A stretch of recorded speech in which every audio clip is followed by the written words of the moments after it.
Node number 6. So, from starting the book off with thoughts from my own mind, it has now progressed to where I totally rely on Ashanti for all the information. Now I know that a lot of the material might have been said by many other people and may be familiar to you. I'm trying to listen as carefully as I can to Ashanti. I try and write down what I hear. My mind may slip in sometimes and skew things a bit, but overall I'm trying my best to stay on track.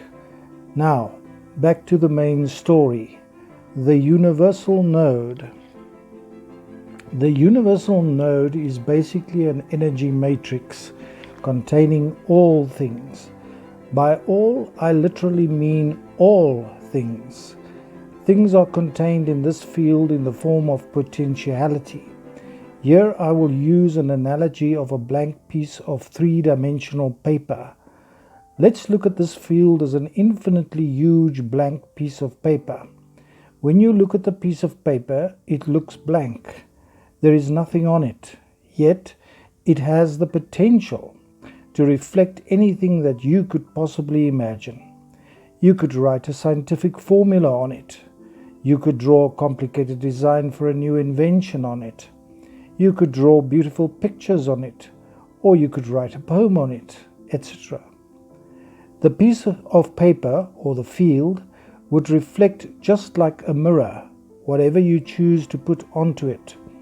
This field has the power to turn thoughts that are invisible ultimately into physical reality.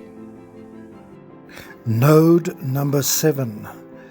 There is a law in the universe which says that everything must evolve or devolve. Ashanti calls it the law of change. As soon as the energetic structure arises within the metaphysical realm, it starts to devolve or evolve according to the law of change. Correspondingly, the physical equivalent of the energetic structure, its physical manifestation, starts evolving or devolving. This law gives rise to the impermanence of all things on the physical as well as the metaphysical plane.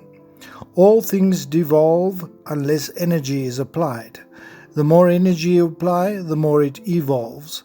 The less energy you apply, the more it devolves. According to the mirror principle, if you change one side, the other side also has to change. Example: you buy a brand new car. From the moment that car is manufactured, it is busy devolving.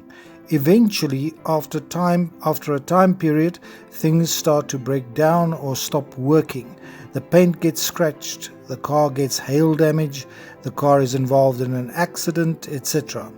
The car is subject to the law of change. If you do not apply energy by maintaining the car, it will keep on devolving. If you do apply energy and maintain the car, it evolves.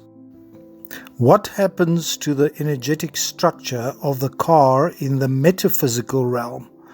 It reflects those changes according to the mirror principle at the same time. As things change on the physical level, so does the image change on the metaphysical level. You can also work from the metaphysical side back to the physical side. You set the intention to buy new brakes for your car. You add new brakes to the energetic structure in the metaphysical realm. Then after a while, your intention manifests on the material plane in the form of new brakes for your car. You have applied energy on a metaphysical level as opposed to energy on a physical level. Starting from the physical level or the metaphysical level, it produces the same results. In both instances, you had to apply energy to keep evolving the car. If you stop applying energy again, the car starts to devolve again, and so on. During the evolving or devolving process, the law of change was at work.